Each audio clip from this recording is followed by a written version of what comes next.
accord recognition to a fellow of the Institute and the GA Human Resources Supply Petroleum Development Company, Ms. Alero Onosode. Please, a round of applause for her. Madam, you're welcome. Good morning.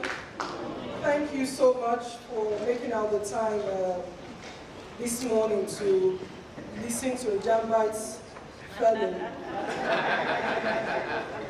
It's really exciting to be here today, and just to share with you a bit of my experience. I'm hoping and I'm counting on the fact that the session we'll be having will have to be interactive, because I can only give one perspective in terms of what HR's role in organization innovation is. And I'm hoping that in the room we can have the benefit of the collective experience and knowledge that can really enrich our time together today. So before we go too far in, so that we can get the conversation started, when we say innovation, what do we believe innovation to be? What are the unique elements of innovation? So do we have another mic for you? Or I can pass this. Anybody wants to? Okay.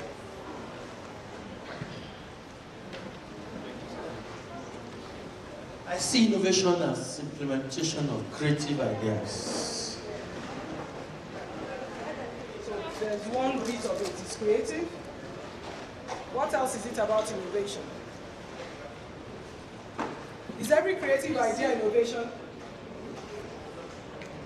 I think of innovation as doing things differently with a view to achieving superior results or improvements.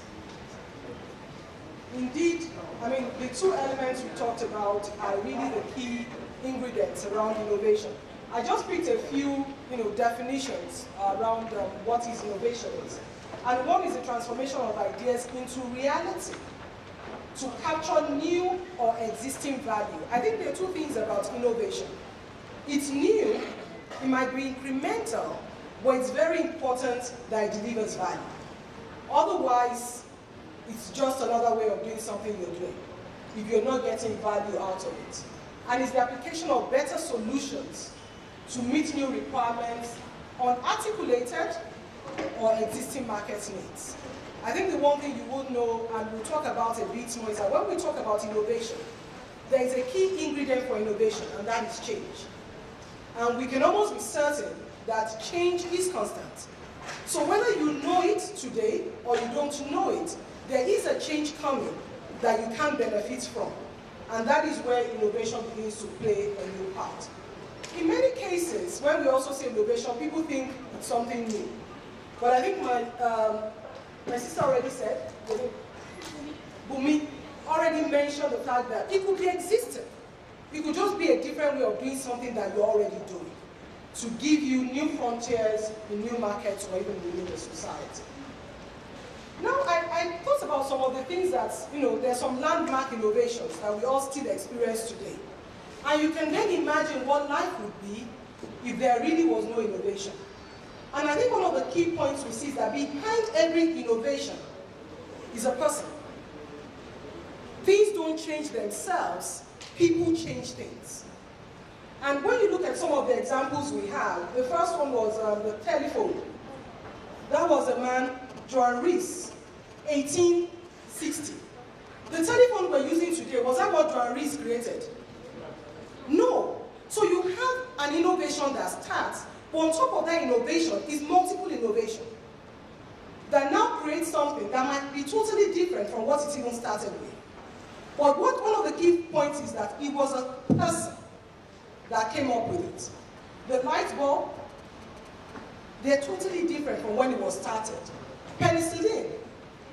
Do we still, some of us still have to use penicillin today. But is it the go-to solution in many cases for antibiotics? Because it also came at a certain point, there were certain drawbacks to this. So you have to continue to innovate. And I think one of the key things we learned today is that innovation, when you start it, is constant. You can't switch it on and switch it off.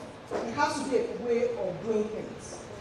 The airplane, for instance, I think, how many of us know the story of the airplane? When they first started, everybody thought they had to be crazy. It couldn't happen, but it was the doggedness of two people that now give us these aeroplanes that started with, I'm sure, what we'll call a tuke-tuke in the air at that time, and has now become something totally different. And some of these innovations start with products, but they actually redefine how things are done. They actually redefine how business is done. When you look at the ATM machine, for instance, it was a machine you go to and you take money out of. But from that machine, it has totally redefined transactions and how money is exchanged. Now we've moved from not just ATMs to a position where all of these transactions are now even cashless. So it starts with one product, but it actually begins to transform the way people behave.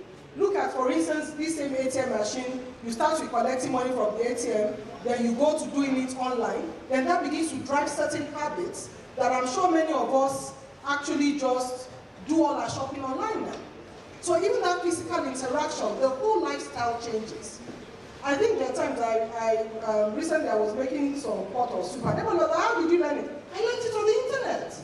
There's a girl who has this website with all kinds of recipes. So your whole life begins to change and things become interwoven, just coming out of one product.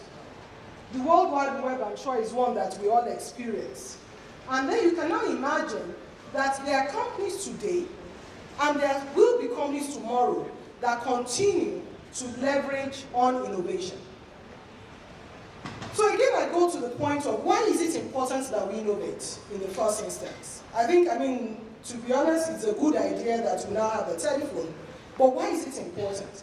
I think to start with, for me, from a business point of view, businesses are not altruistic. Businesses are there to create and to harness value.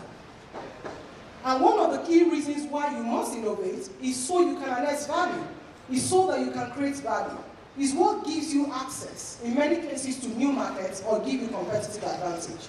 So when we talk innovation in the business context, it's not because it's a buzzword or it's a nice to do, it's because we need to create value. The other key point for me of why it's important is that you have to survive. Because whether you innovate or not, change will come. And if you're not keeping up with the trend of what is happening, you're going to walk yourself out of business. I think that was John Porter. I put a quote there. He says the rate of change is not going to slow down anytime soon. If anything, competition in most industries will probably speed up even more in the next few decades. So you can imagine competition is speeding up and you're standing still. Before we know what's happening, you will be a used-to-be organization. Relevance and reputation. Brand equity. There are many companies these days that the value of your organization is actually tied to the value of your brand. What do people know you for? What are you associated with? A number of companies we all invest in, locally or internationally, you put your money in Google. What is Google selling? It's innovation. It's that they'll do things different. What is iPhone selling? It's innovation. So it's very important that all of those things, Apple, all of those things are tied to the issues of your relevance and reputation. And I'd just like to touch on the last one, which is around energizing and retaining your employees. People want to work in organizations that unleash their potentials, in organizations that give them the energy to perform and do the things they want to do. If you are not innovating, if you're not creating the room, then the ability to energize and retain your employees will be highly diminished. Having said that, we all know that in many organizations, when you say, everybody wants to innovate, because we know it's a good thing to do. But do we all succeed at innovation? Why do we think some succeed and some don't? Forget my slide. Why do some succeed and some don't? At innovation, sorry.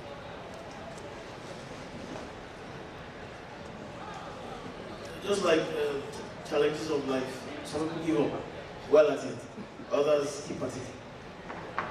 So I think one of the key factors why some will succeed is the doggedness, the ability to stay with it, the commitment to it. What other reasons do we think people Some companies will survive and some won't.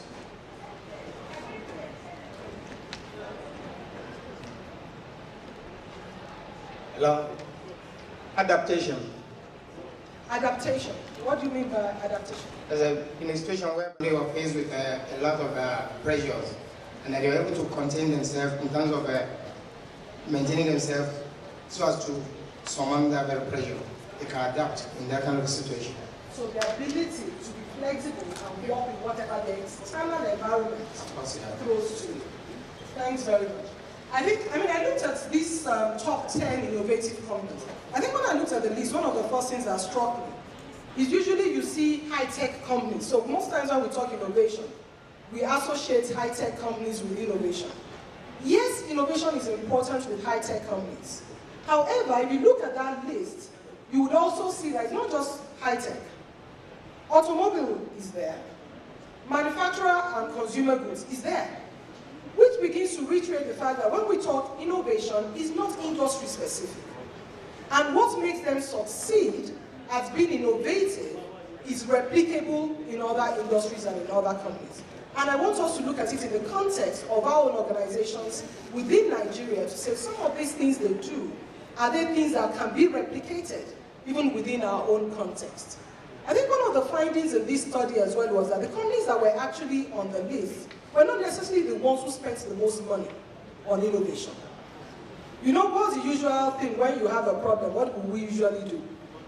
You throw money at it, you look for a consultant that you think knows what he's saying. But what they found out is that it's not really about how much you put to it. It wasn't really about the money. One of the key things was, the first one was focus. With businesses and in many environments, there's a lot of noise. But organizations that succeed at being innovative focus on their own differentiating capabilities. They know what it is that makes them unique, and they sharpen that. The first example there was around Apple. Apple is not all things to everybody. But they kind of identified what are some of their own unique value propositions. It's the sleekness of the tools that they give you, it's the connectivities of the things they give. And that is what they focus on. So you have to also differentiate what gives me value and what does not. So when you are innovating, you are putting your energies around the things that give value. The other one is, I put it there, I said, allow room for murkiness. Organizations that succeed at being innovative allow room for mistakes. It doesn't always work, but they allow you to make mistakes. Without mistakes, you can't be innovative. The point we made earlier is that they stay the course. I think I mentioned earlier, it's not a one-day job. You have to stay the course. It has to be part of how you do things.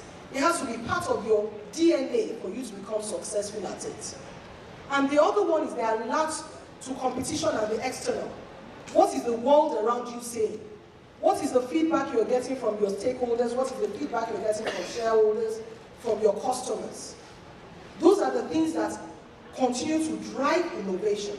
Without it, without that sensitivity, you begin to live in your own little world and your own little world, balloon. Before you know what's happening, you are already extinct. And the last point I mentioned is that they create a culture of dissatisfaction. For you to be innovative, you cannot be satisfied. You must always be on the edge that there is a new and better way to do whatever you're doing. And you remember when I talked earlier about some of the things we had seen. You can imagine if we just took the telephone and say, now we have telephone, we can talk, and then we leave it. But every day, people kept thinking there's a new and better way to do this. And I'm sure as we're sitting here, there are some people whose their job is still thinking of a new and better way to still improve that same technology. And if you don't have that edge, it will be difficult for you to be successful at innovation. I think one of the things that struck me is that when we talked about the point of being dogged, I think there's a quote there from Nike, and I'll say a little bit about Nike. It says, great ideas have something in common with bad ones. Early on, they both look ridiculous. So the fact that it looks ridiculous doesn't mean it's a bad idea. It is just a great idea. It might be a great idea in the making. The only way you will know is when you interrogate it. It's how you question it, it's what you do with it that will let you know whether it's a great or bad idea. We were looking at Nike, and so when I talked about the issue of murkiness, in those days when you go to the shop to buy sneakers for exercise, about how many options can you have? When you want to buy sneakers, how many options can you possibly have? If you are lucky, maybe 5. But now, when you want to buy sneakers, with a Nike, they want to know how old are you? What are you doing? What kind of sports do you take part in? Where would you be using it? Because for each of those things, there is a response in the kind of shoes that you can have. If you're just walking, there's a type of sneakers. If you're running, there's a type of sneakers. If you're running slowly jogging, there's a type. If you're athletic running, there's a type. So which means that they don't stop. At every point, they're trying to understand more and more what your need is and be specific in terms of how they address it. Very familiar with is the process, product innovation. So a new product comes to the market, it's different, everybody recognizes that. You have process innovation, new ways of doing things that we've ordinarily done in the past. We have organizational innovation, which I'll talk a bit more about. You have market innovation, which is new entrants or creating new markets. We talked about the web, for instance. That's creating a totally new market for what existed in the past. And then you look at the whole value engineering. How do you create wealth? And there is a whole process of innovation behind it. But when we particularly focus as HR professionals on what is then organizational innovation, organizational innovation is actually looking at the structures of how we do work differently to achieve superior and competitive advantage. But the good thing about organizational innovation is that how you do work, how you organize yourself, is what is also going to unleash your ability to innovate in all of those other areas. Because if you're not really looking at your own organization, if it's not part of how you do business every day, it will be difficult for new things to come out of it. If we do it the way we've always done it, it will be difficult for new things to come. And so that for me is one of the key reasons why organizational innovation is at the center for corporate organizations in driving innovation across. I would like to talk briefly in terms of how do I then see that innovation, that organizational innovation, in the context of the organizations or companies as we know them today. I think one of the key things you need to think about when you talk about innovation is that innovation has to be part of the organization's capability. I mentioned earlier that it has to be part, if you're going to really do innovation and not just speak to it, it has to be part of the DNA of the organization. And what does that mean? The first box there is talking about the corporate, my slides are a bit shifted, but I hope you can see that. It's talking about the business and corporate strategy. You cannot say you want to build organizational innovation if it is not part of your strategy. If you have not identified how innovation is going to give you value, it becomes lip service. Nobody takes that seriously. If it is not seen as part of your business critical activity and that it will deliver you value, nobody is going to do it. No shareholder does things because it's nice to do. You want to do it because you expect to get value out of it. And once you've articulated that innovation is a key enabler for your business, then you have to clearly articulate it. I think as I was looking through materials for this, there was this piece of document where Steve Jobs, just about, I think a year before he died, or was it a month before he died, has sent a note to all the top CEOs as to the things that are important to Apple to survive. And at the heart of it is innovation. At the heart of it is what we need to be doing differently. So if you don't have it at that level, then everything else is lip service. The other bit around innovation, and this one, when Mr. Drotoye was talking this morning about leadership, he really spoke to my heart in terms of what I was thinking of with regards to innovation within organizations. We talked about it as being part of your business strategy, but it cannot be part of your business strategy without the right leadership. So the starting point for you to look at your organization is the leadership. Does your leadership establish the case for innovation? Do they see it as necessary? If it is not necessary at the top of the house, it's not going to happen. So it's very important, and as I say this as HR professionals, we are accountable and responsible for determining the kind of leaders that our organizations will get. The other bit there is about, with leadership, is the humility and supporting culture. I think one of the first things you realize with innovation is that innovation doesn't come from the top down. Does it? Can you do? Does innovation come from the top?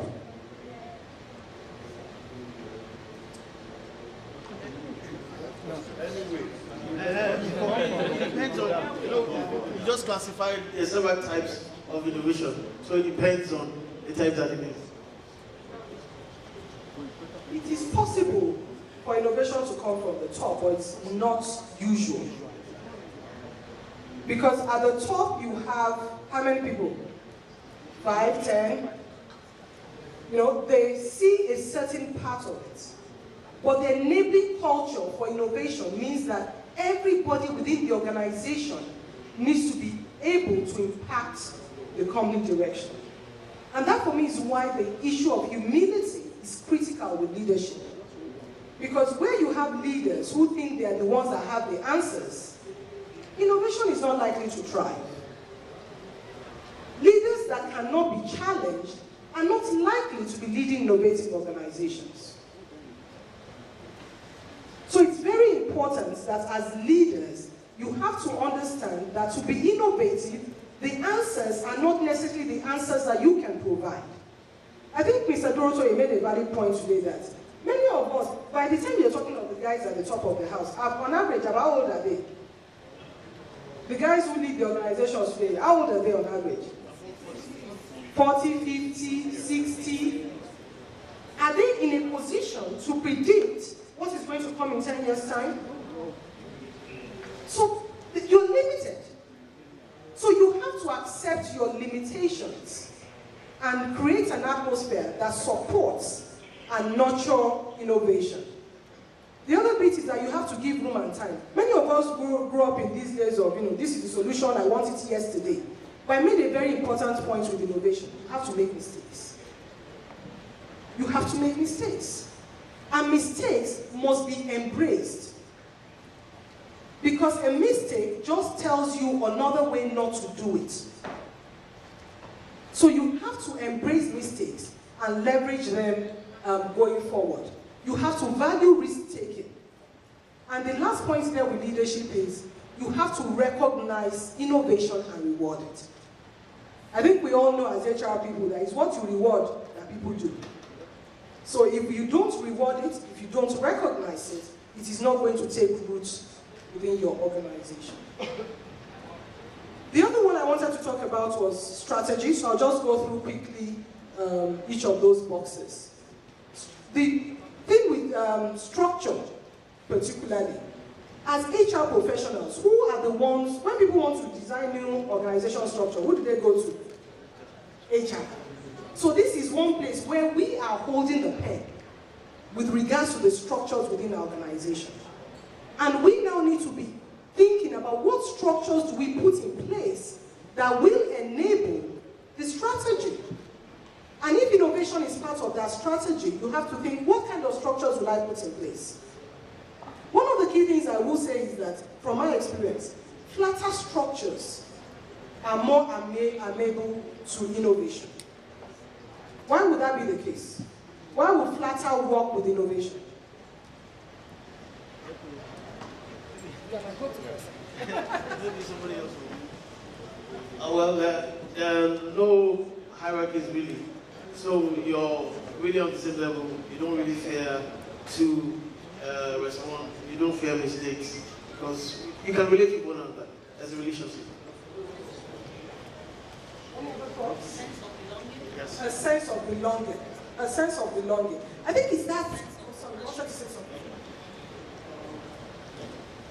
Okay, I was only trying to say that decision making quicker, faster. Yeah, decisions are made at every level. So the more levels you have, the more decisions you make. So the decision that was, or the idea at the initial stage would have changed by the time it gets to the more senior roles. We all know this, there's this icebreaker we do where you speak, tell somebody one thing. And then by the time you get to the last person, you see what the first person was told? And it's the same with organizations and ideas. If you have a lot of layers before the issues or the ideas even get surfaced, they have already become something different from what they started with. Because everybody has added something along the way. So the issue of structure is extremely important in terms of how we drive innovation. And I think that ties very closely to the issue of faster decision making. You wanted to say something? Okay. And then the one other bit I think is important with structure is multidisciplinary. For you to drive innovation, you have to understand that there are different perspectives to an issue. So it's also important that when we pull teams together, we actually pull people with different perspectives to the issues. And that is when we can begin to drive robust discussions that actually lead us to innovation.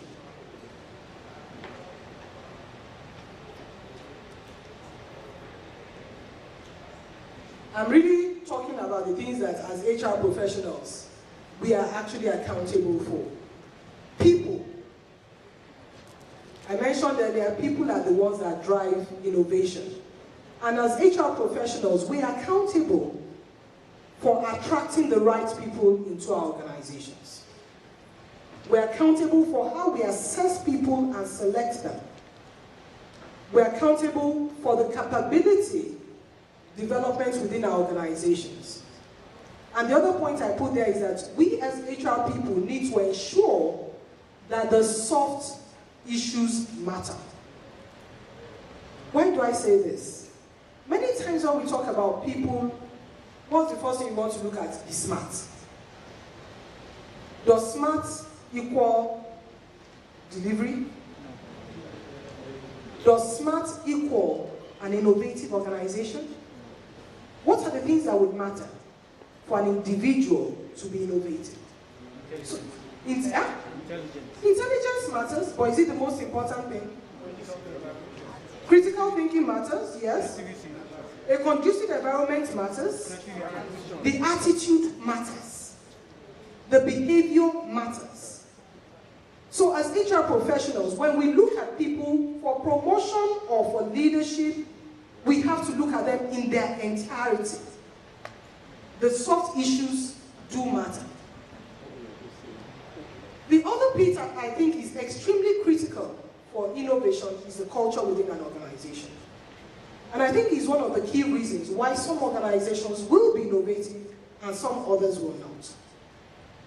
I told you so is a killer of innovation.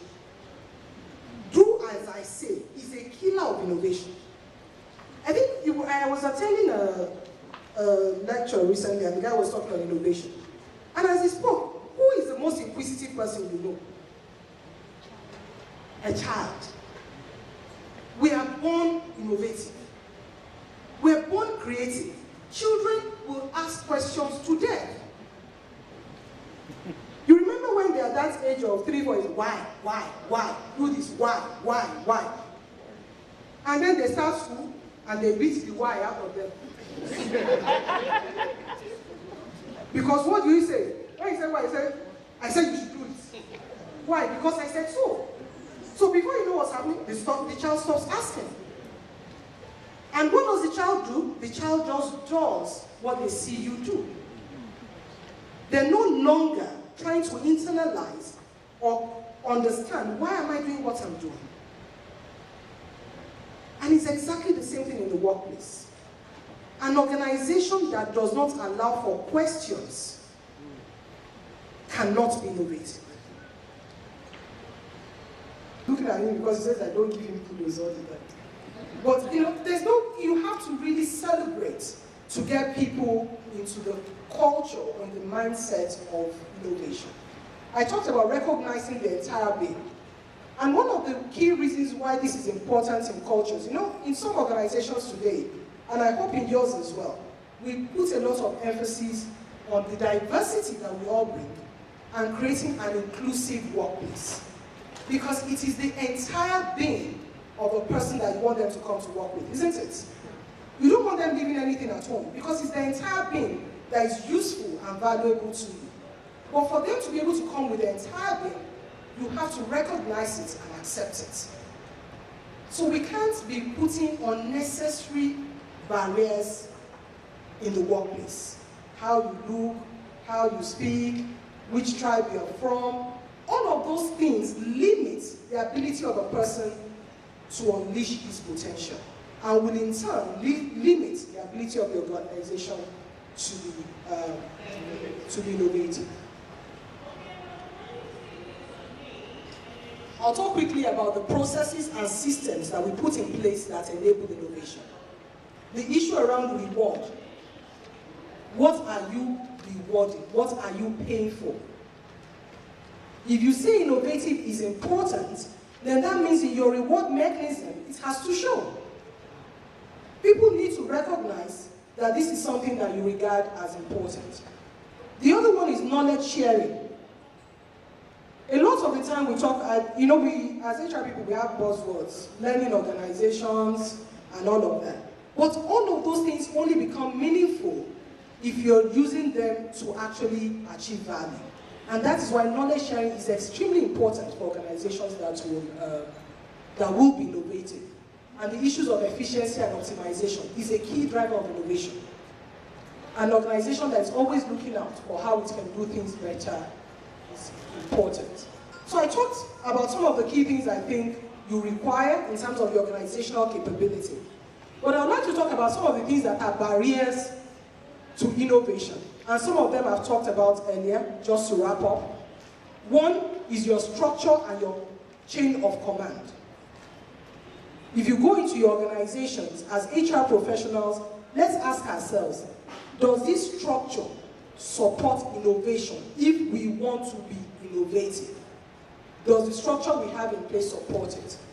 Is our leadership aware and alive to the issues of innovation?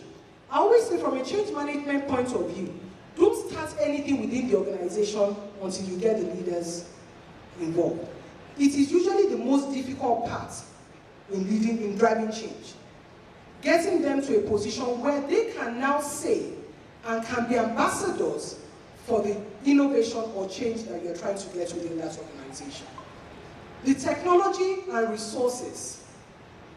I know many times when we think about innovation and creativity, sometimes we ask ourselves that they are creative because they have light and they have water and they have food. Is it when I'm looking for this one that you now be talking about innovation and all of those things? So it's important that the technological resources are there. It's important that we actually create an atmosphere that allows for innovation to thrive. So we shouldn't let we shouldn't let that limit us. Actually, we should look for innovative ways to address the challenges that might be seen as obstacles for us. The organizational culture for me is the key. It is extremely important that if you're going to be an innovative organization, it has to be part of how you do business. It has to be part of your identity. Lack of inclusion I've mentioned, reward and incentive mechanisms. If you are only rewarding the people that agree with you, then you cannot have innovation. As an HR professional, when you do OD, one of your key tools is to ensure that there is dissent in every conversation. There's a tool we use where you actually put a topic and say, you just disagree with that topic. Because if you don't have the different points of view or from what is being said, you're not likely to get the full benefit. And one of the key tips for people who lead is that always voice your opinion last. Give room for everybody else to say, so that you don't get, yes, sir, I agree. As you said, sir, you need to change that kind of culture. Information management, we talked about knowledge sharing, how all of that flows. Physical environment. Many of us don't pay attention to how our offices are laid out. But the physical environment is a key driver to whether that organization will be innovative or not. We talked about hierarchy. You know those doors, those walls you still have, and then the 3 doors from the gate, and then the secretary, and then the whatever before they get to you. They are physical doors, but they are also emotional doors that actually limit people's access to authority or power and their ability to influence. Size can be a major issue with innovation. That's why you see many organizations, as they grow bigger, they break it up. Because you also want to be nimble enough for you to get the full benefits of innovation. I think the quote there is Steve Jobs. You cannot mandate productivity. You must provide the tools to let people become their best. You can't just say it. We need, and one of the key things I think as HR professionals is we need to listen. We need to listen. People tell us the things that matter to them, and we are in a position to influence and create an environment where all of that.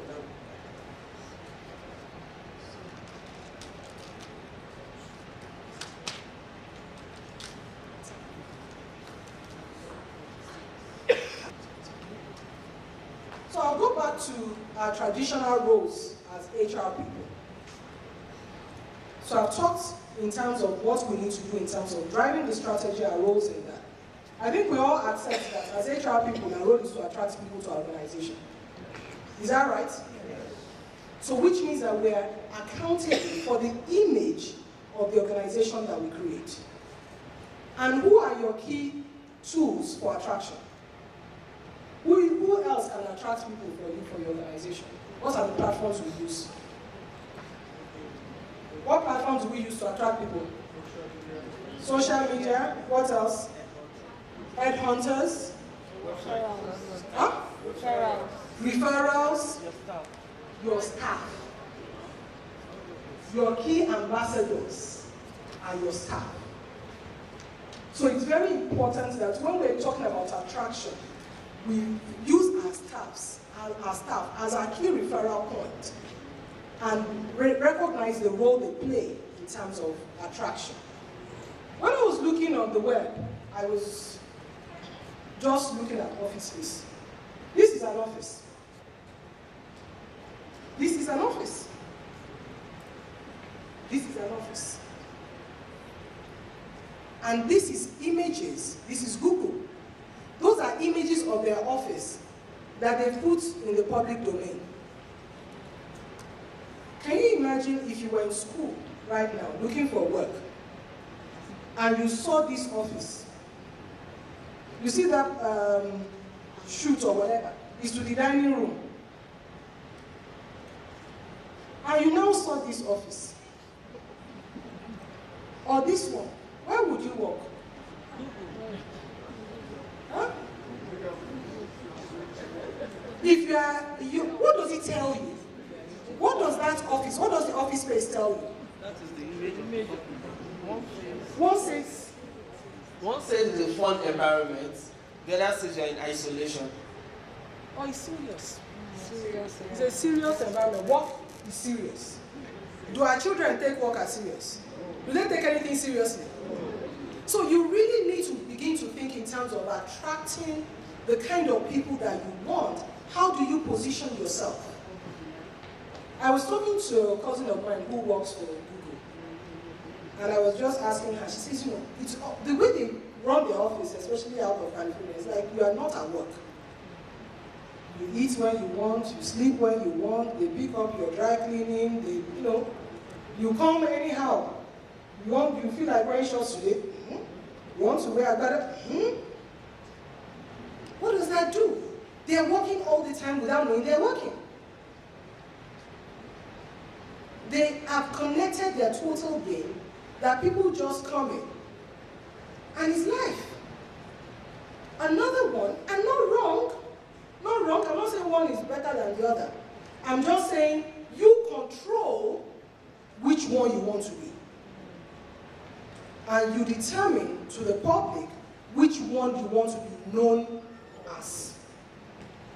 Because from that point, there are kids already in school today who are determining which companies they will work for. So it's very important that we take the role in terms of attraction very seriously. And it's also understanding that when you're talking about creativity and creative minds, there is a certain appeal. There are certain things that appeal to them. And you have to look at your organizations, whether you are in that space. The other one I wanted to talk on was the selection. Can we have some ideas? What are some of the ways you will select for an innovative organization? What are some things you will do when you're selecting for an innovative organization?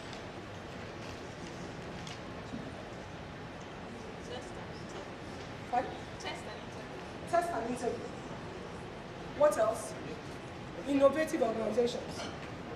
For me, for instance, I will recommend flexi hours because we find that our workplaces right now are just like the military barracks, where they expect you to be at your desk by 7 and you close by 7. So that was the flexi hours. Flexi hours, I would say, is probably one of your attraction tools. Probably one of the things you use to attract people, but not in terms of selection. Because I think the issue with flexi hours and why it's useful for creativity. You know, some of us are early morning people. You wake them up at 3 o'clock in the morning and the day has started. Some people are late in the day people. So it's that ability to lock into when is this person at their optimum. And that in itself is a strong attraction tool for people who are creative. But with regards to selection, what else can we be doing with selection? Hello? I'll select based on skills, experience, and attitude. Skills, experience, attitude. Yeah, if I'm to select for an innovative organization, like Dr. Tommy said yesterday, I'll look for the abnormal people. People who, outside the academic curriculum, have been able to distinguish themselves and not just coming out with the first class or best graduates. People who have been able to create things from their own spare time and things that can add value in a larger society. Thank you very much. I think you raised a very important point because, to be honest, experience can be a bit of a burden for innovation, isn't it? Because you are coming with the way you know it is done. But what you want with innovation is actually somebody who is able to find new ways of doing it. So I know that you discount experience, but I think underneath that experience is a more valuable element of, is this person able to do or think differently than they normally would have? That is why for me, I will look for somebody that is emotionally intelligent and also somebody that is proactive. It's one of my best traits. Are creative people emotionally intelligent? Are creative people emotionally intelligent? Yeah, necessarily. Not really. On average, most times not. You remember those ones in school you call the geeks? Yeah. They are very in tune, they are creating something, but what they are creating is inside their mind. They don't mind if there are people around them, whether it doesn't matter to them. But what is important for me is that you create an atmosphere where a geek will feel comfortable and able to deliver. So I wouldn't use it as a criteria, I will use it as an understanding of what that person will bring. Flexibility to work from home. Yeah, that is an attraction research. I think one of the key things, because as I was looking through, a number of these companies don't do anything different in selection. The only thing they do differently is they use their current employees to do the selection. Because if you've already recruited a creative person, it takes one mind to recognize another. So it's very important that when you're doing your selection, you leverage on the capability of the organization in identifying new joiners. Develop. This one I won't talk too much because I think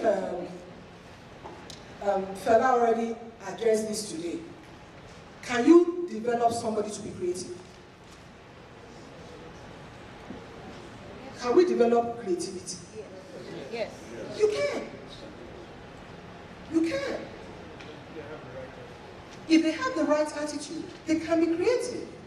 The right attitude with the right tools, the right reward, the right infrastructure can develop the creativity and innovation you need within an organization.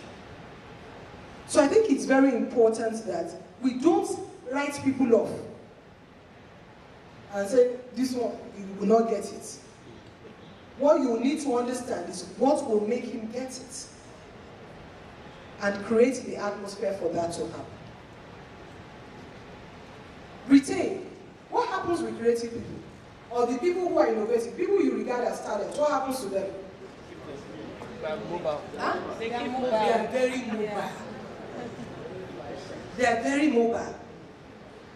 So retention is a key issue. When I was talking about, I tell my team one thing. As an HR person, I'm not magnanimous. It's not generosity. It's not nice. I do what I need to do to keep my people happy. It might come across as being nice, but my primary objective is that I need to retain the people I have. So when Google begins to give you food in your bedroom and create another suite for you, is it because they are nice? No. Because they will get the best out of you. You do whatever you need to do to get the best out of your people. You do what you need to do to make them stay. Because it takes a lot of investment to have walked through those steps. To have gone through identifying, it's a lot of work. You don't want to now find them, and then all of a sudden, Mr. Nobody opens up next door, and your whole organization just streams there. So retention is extremely important. And I think as HR people, we have to be creative. You know what, all these things we are talking about innovation is for us to look at the processes we currently run and find innovative ways to do the work we do.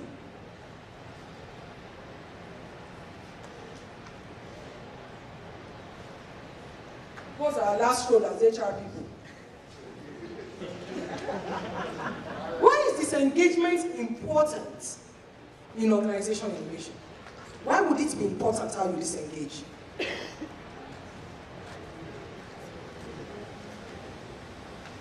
Disengagement, it comes in two ways. The person who is leaving, there's a kind of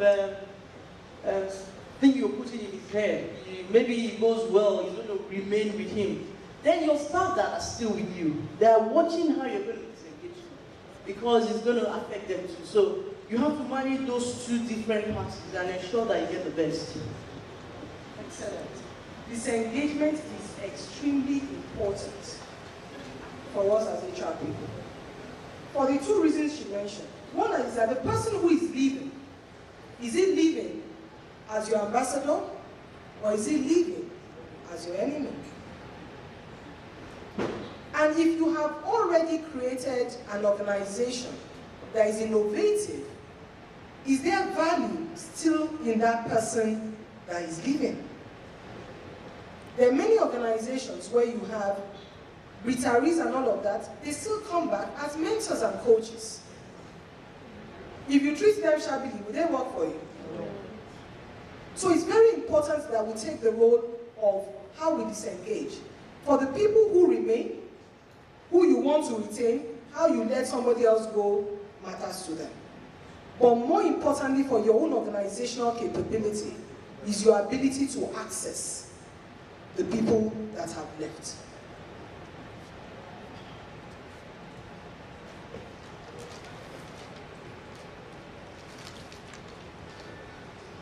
So sorry to take us back. I wanted to talk a little on select. I'm sorry we've crossed that. Okay, so you asked about the tools we use or what we look at when we're trying to select, and I heard everything my colleagues said. But I just wanted to point out a challenge here. There are organizations where yes, they test and they interview well and good. But there are others where maybe as a business partner now, as I am, I'm supposed to run these interviews with my line manager or the line manager of whatever department I is trying to recruit for. And then you find yourself, you've done the test, you've done the interview, and then we might need to go a step ahead to do like a psychometric, an assessment. Now, I'm trying to determine this person's potentials, so I'm using the psychometric. And then this line manager has been awed by the person's responses at the interview. And so there is this conflict, because from the psychometric, I'm seeing that this person may not actually go that far, even though he is wonderful in what he's doing now. You understand? The now is great, but he may not really make a good leader, a good manager, whatever. But the line manager is telling me, no, this is exactly what I want. So it becomes a problem. How do you go through that? I think that's actually a dilemma we all deal with. But I think one of the points I made earlier was using your people to select. But in using your people to select, you have to be selective about the people who select. In actual fact, in some organizations, not every line manager is part of a selection process. Because there are certain capabilities that you're looking for, and you want to identify people who will be in a position to assess that. So it's very important, and then also how you train the people who do the assessment, what you equip them to look out for. The other way I've seen it work is, in many cases, you don't have one-on-one discussions with candidates. You create a platform, so it's not one person's view carrying the day. There's a bit of challenge in the room. It's clear to you what you're looking for, what evidence you're looking for, and you can debate it. And what we usually do is use not the line manager. You look for upcoming stars themselves that will be able to identify where people are going. Now you mentioned this potential assessment, it reminds me of a joke. I worked in a company once in the Netherlands, and when we do the appraisal process, potential is not something you ask other people to assess. So this line manager now asked a guy to assess another person. The person he told him to assess was senior to him, but the person gave him a potential that was lower than the person's current grade level. So when the guy now goes to him and says, no, I'm like, let's give a middle manager, you now give me assessment of supervisor. The guy said that, how can I know what middle manager does when me I'm just a staff? So all I know is that you are a bit better than me, so he put him as supervisor. So it's very important that when you're doing assessments, you actually use people who can see beyond what it is that you're looking for. Otherwise, what you will get is better than me, so it's probably just here. He's probably in awe because the guy speaks English that he's struggling with. So you just need to be a bit more careful in terms of that.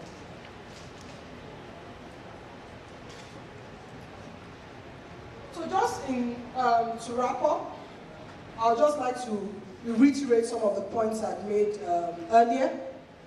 One is that be strategic about innovation. Let's not just use buzzwords, innovation. Be strategic. Get the right sponsorship for innovation. Collaborate. Look for partners within and without. There are various forums and platforms in which organizations associate themselves to drive innovation. You might not have the capability to do everything yourself.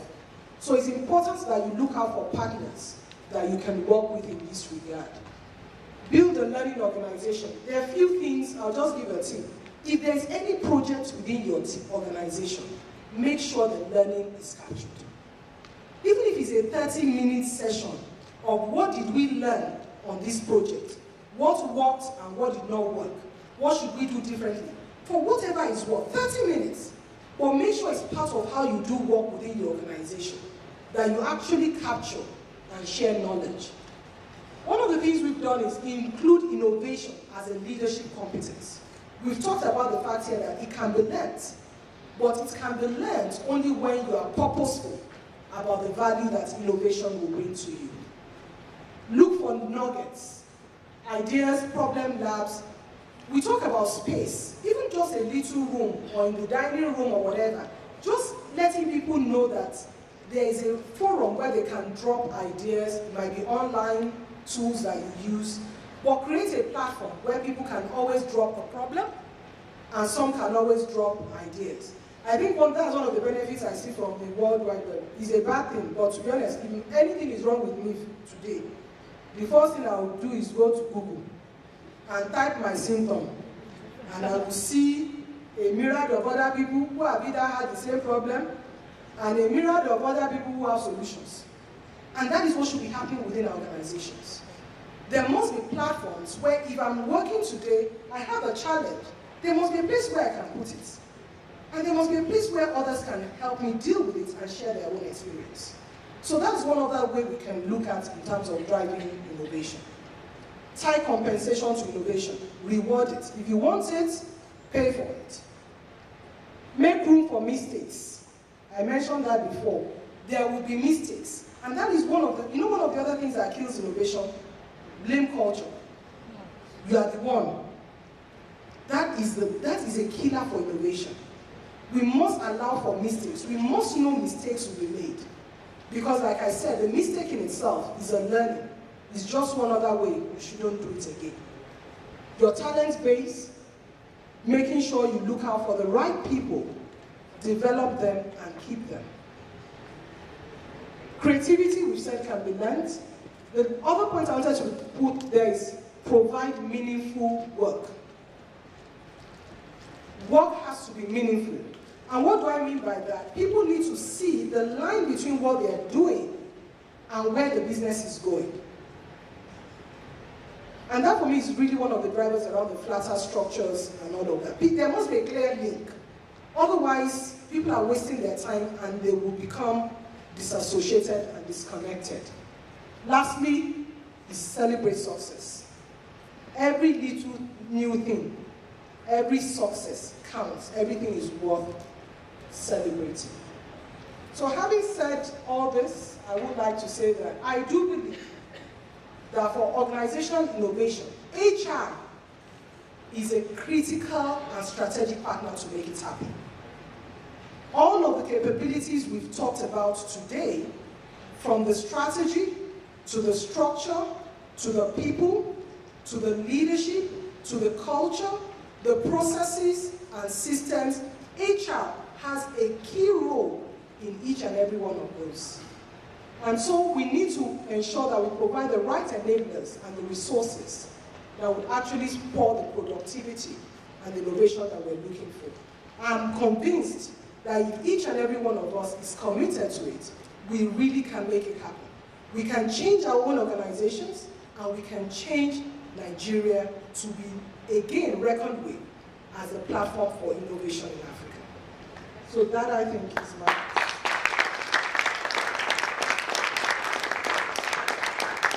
That round of applause is actually for me. Can you please recognize and appreciate that? Thank you so much. It wasn't good enough. So that was why I said that. So we requested that if you have questions, you please write it down. We have up to 25 minutes for questions. I've gotten one. Is there anyone here who, if you have raised your hand, my colleague will help to pick it. So write it down so that we can pick it and give to her. It will be easier that way. If you have written yours down, please, can you raise your hand so that someone can come around and pick it up from you? I'll do that in a minute. I think I'll start with one is probably the most difficult for me. It says, how can the public service be innovative without government policy? And how can HR drive innovation with the public service sector? So how are we going to do this?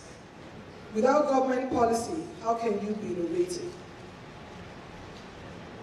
I think for me, one of the key things, when I talk about the strategy as a starting point, and the fact that if there is no discontent, leaders will not do anything.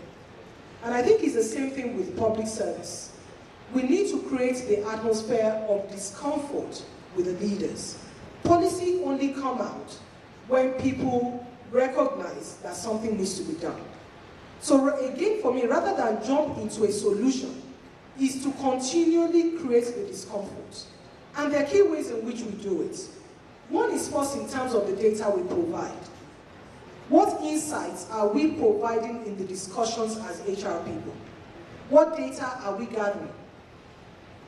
What kind of analysis are we bringing in? What is that external perspective that we bring into that conversation? If we don't bring that edge of discomfort, then nothing is going to come out of it. And I do realize that with public service, there is a major constraint. And the time it takes for things to mature is much longer than you would have with private sectors. Because if you remember, I said one of the key drivers of innovation is value. So when people are not really interested in the value generated at the end of the day, it's going to be more difficult. But I would say expend your time in creating the unease. Expend time in bringing out information, data. Use information. Just create an unease until somebody is committed enough to stand up for it. And I think HR, even in the public sector, has a key role in terms of how we use data. We call it the data analytics or whatever. We must use data to create that kind of unease. And I think that ties into the next question as well. How do we drive innovation where business owners are not supportive with innovative ideas? Do you know anybody that says, I don't want to make money again, it's enough? And that means for me, innovation goes back to the point, it cannot be a standalone. It has to be seen and demonstrated as a business enabler. So if you're talking to the business owner, it's important for him to see, why would innovation make any difference in what he's running? It is only then that you can begin to get any buy-in from him. Until all of that, all we're doing is speaking English. So if it is goods he's selling, what difference will innovation make in that business? If it is service he's providing, what difference will innovation make? And what skill do I need as an HR professional to drive organizational development? Sorry. I think the key difference for me is that innovation is just one of the capabilities that an organization needs. Right? We focus today on innovation, but it is not the only capability. And for organizational development, you're looking at the suite of capabilities that an organization needs to succeed. So the same way we had this conversation around innovation, if you were also talking, for instance, cost focus, you would walk you through the same thing. You will start as well to say, why would this be important for our strategy? What kind of structures do we need? What kind of people? So that for me is organizational development. It's actually looking at the full suite of capabilities that an organization needs. And I think as an HR professional, it will be a quick fix, but an HR professional really has to be skilled to do OD. And some of the key skills you need to have is the business knowledge. One of the key reasons why as HR professionals we struggle to influence the business is that we don't know the business. We focus very much in terms of our own part of hiring, but you must know the business for you to be able to effectively support them with organizational development. You must be inquisitive and you must be courageous. You must be ready to challenge the status quo and to be able to look leaders in the face and express your own view. So I think those for me are some of the key things. Know your business, be confident in your own skills, be courageous, and be inquisitive. And more importantly, is your ability to unleash others to be part of that discussion. This is a common problem we all have. How do you overcome the Nigerian factor when selecting employees? The Nigerian factor selects for you. You know, as HR people, I think one of the key things we said with our code of conduct is that as professionals, we will do what is right. And we will stand for what is right. But the one thing I must say is that for you to overcome the Nigerian factor, there's clearly a lot of pre-work that needs to be done. If you are not prepared people will take advantage of it. And that is why before you go into recruiting or selecting, you have to be clear, what are you selecting for? And who are you selecting? One of the key challenges we have is, in many cases, you already have a person and you are trying to create a job for a person, rather than the business need actually being the driver for the position. So I think we as HR professionals just need to step back and make sure things are done right. In my organization, we want to recruit and insist the job has to be, there has to be a job description. There has to be a vacancy. The job has to be evaluated. I need to know the kind of person you are looking for. Otherwise, there's no selection. You have to be clear what the process is, who is going to sit on the panel. And to be honest, you have to be strategic about who sits on the panel. Your panel itself has to be diverse. Otherwise, the Nigerian factor will select for you.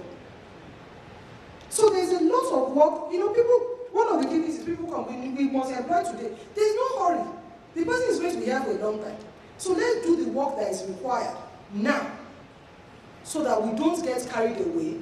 I've actually had to deal with cases where there was an ordained candidate.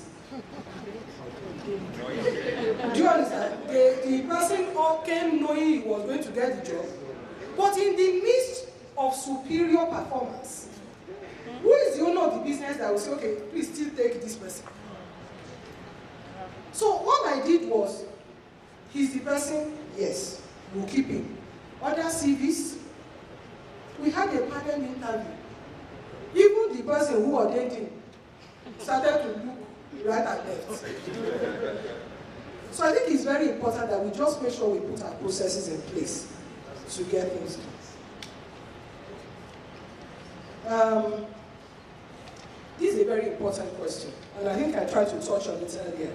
Most HR professionals in Nigeria are uptight and have mindsets with respect to innovation.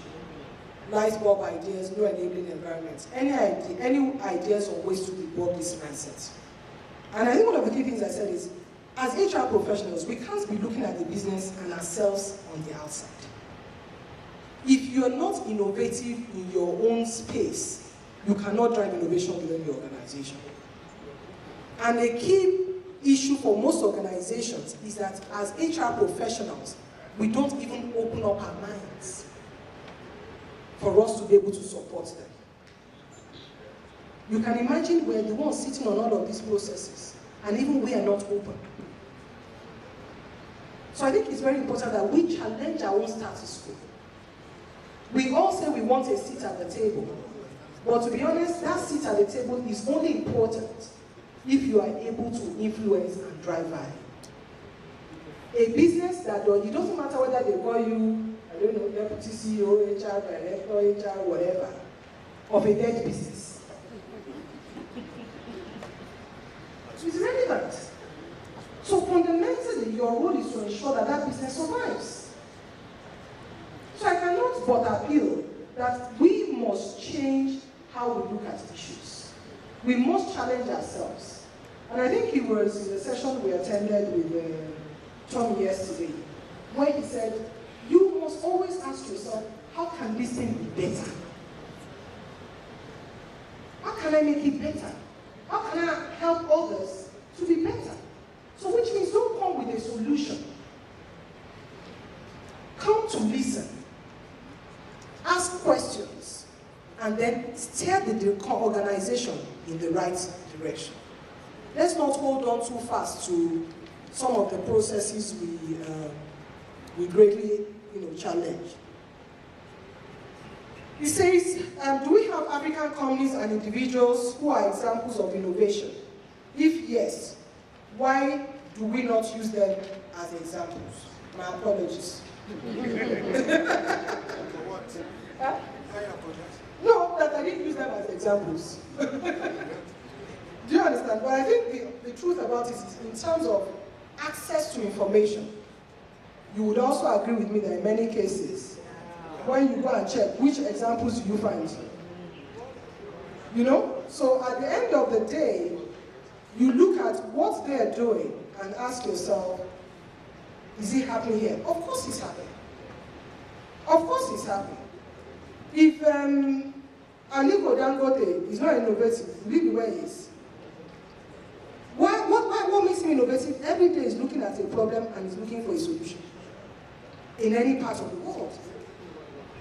But the truth about it is, are we able to say we've harnessed what his experience is? The answer is no. So again, one of the key challenges for us as HR professionals in the room is the investments we make in research. Is how much research we do. You go out there, you see research from everybody.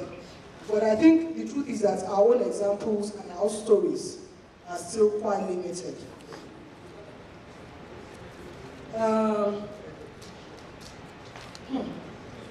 What do you advise an employee who already feels dissociated and dissatisfied because of lack of meaningful work to do? My advice usually is ask for work.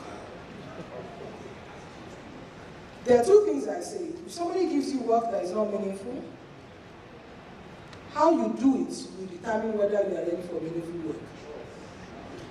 So that's number one. Whatever your hand findeth to do. But beyond that, you must ask. You must ask. As HR professionals or as any employee within the organization, you must have the courage to ask. There are people who have volunteered for work. To be honest, I've worked with people that I honestly, you know, there's this thing with leaders. You have a go-to person. When I have a problem, I know who I'll talk to. But there's this other person that's just standing there and saying, I can do it. Why are you always going to give it? I can do it. And in truth, the day I tested it, she could do it. So you have to be able to confront and step up. And to be honest, I think many of us can get tied down into, oh, I must have a job, you know, I have family to feed or whatever, which is a key driver. But at a certain point, you also have to ask yourself, what's next? What's next? So let's drop the cushions.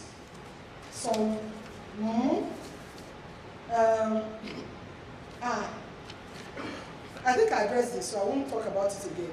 What do you do as a staff when you have a wrong CEO that is not in tune with creativity and innovation? Most especially when staff are eager for positive changes and new innovation. Besides praying and fasting. I guess one of the key things is, like I said, data. Data. The other thing I say with leaders is sensitivity. There's a time which a man listens, and there's a time when the door is shut. You will know with most people, I say, put yourself in their shoes. I cannot have a room full of people, and it is then you want to ask me creativity and innovative questions that will make me look stupid. It doesn't work. So you must also be sensitive and sensible in terms of when is the right time to have this discussion. How do I present the information in a manner that will get attention? Amina is not here. In Shell, a few years back, as a Shell Women's Network, we were trying to advocate the case for the network and the case for progression of women. Of course, it's not something everybody wants to hear, especially when you're talking to a 100% male leadership. But what we did was we would always sit back. We got all the data. When did women join? What are the reasons why they've left? You know, you work with them with data. So when you're sitting in the room, nobody can challenge what the facts say. And that was one of the first steps in terms of trying to get their attention. It's only then they now say, oh, okay, maybe so there's really a problem. Rather than just the corridor talk of, oh, there's no woman in leadership.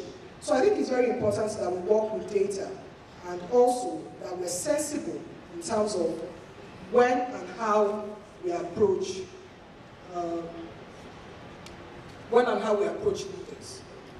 The other thing I always say is HR, we are responsible for the leadership. We, as HR people, we fail the organization when we put leaders in place who are not equipped to manage people.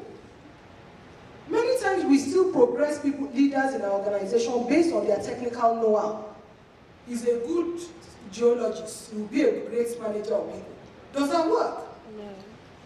So as HR, we must ensure that the leadership capabilities, the assessments that we put in place, allow us to actually identify people that we can trust our organization and the future to, and that we equip them to do it. This question is about leaders and managers who are not, supporting their employees in the right way. And the other thing I would say as HR people is you challenge it. You must challenge it. I tell leaders, you can't just talk to people. You don't use certain language. It's just not acceptable. The person might not be able to talk, but you as the HR custodian of the policy, you can say, guys, this is what we say. This is who we say we are. So we really must challenge it. But more importantly, we must take responsibility for who we put over others. He says, any studies on link between innovation and entrepreneurial work behavior and HR practices, any guides to sources.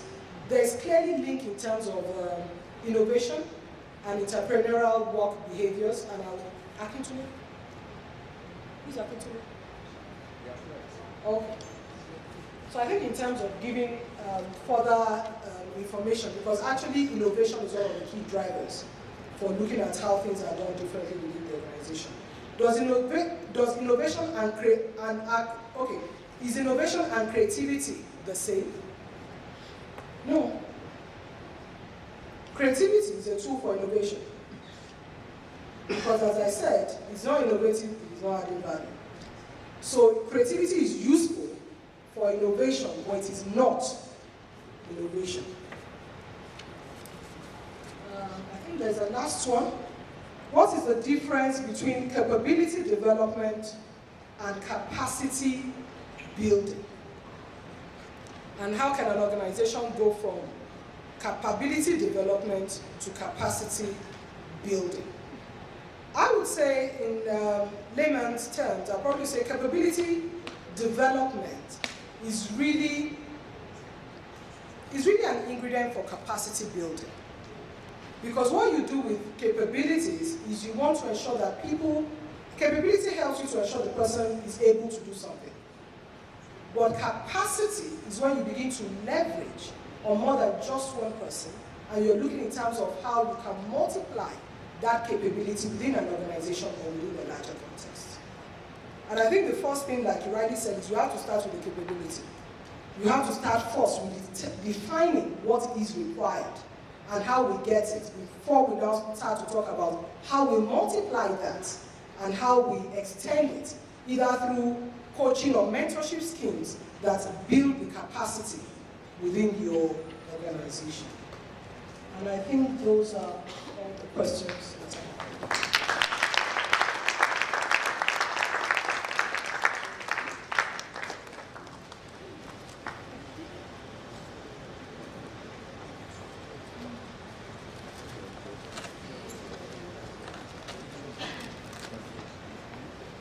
Please, another round of applause for her. I will now invite the fellow of the Institute and Registrar / CEO of CIPM, Mr. Sunday Name. Please come and appreciate our guest.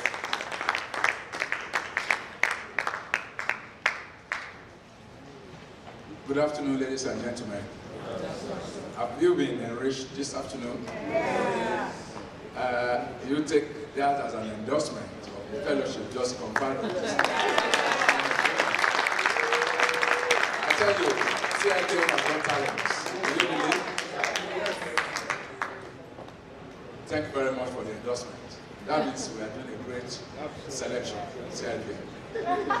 She said she's a Jambite, but I tell you, she's a good ambassador of the Institute.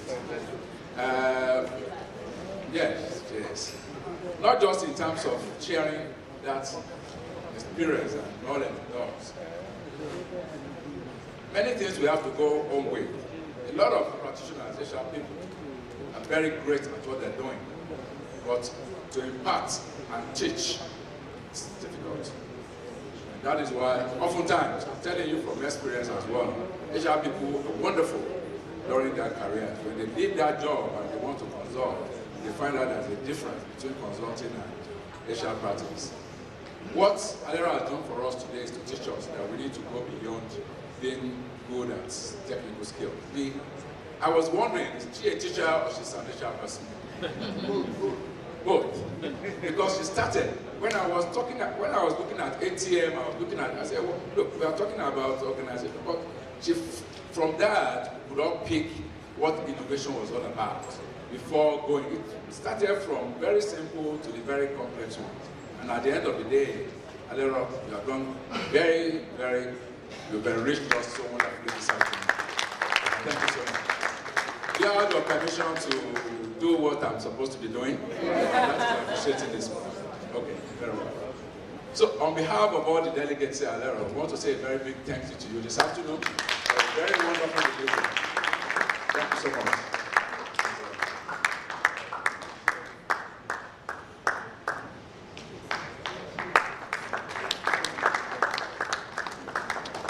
And with that, we bring this session to an end. Thank you for your time. Enjoy the rest of the conference.